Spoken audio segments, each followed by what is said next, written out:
ಬಡವನ ಮಗಳಾದರೂ ಕಪ್ಪಾಗಿರಬಾರದು. ಹೆಣ್ಣು ಹಡೆದ ತಾಯಿಗೆ ಎಂದು ಬೈಯಬಾರದು. ಹಣದಾಸೆ ಗುಣದವನ ಹೆಂಡತಿಯಾಗಬಾರದು. ಬಡತನದ ಮನಿಯೊಳಗ ಹೆಣ್ಣು ಹುಟ್ಟಬಾರದು.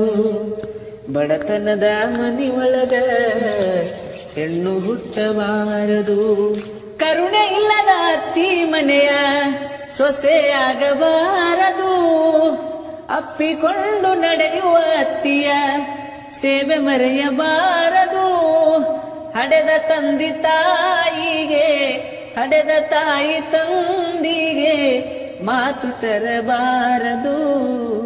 ಬಡತನದ ಮನಿಯೊಳಗ ಹೆಣ್ಣು ಹುಟ್ಟಬಾರದು.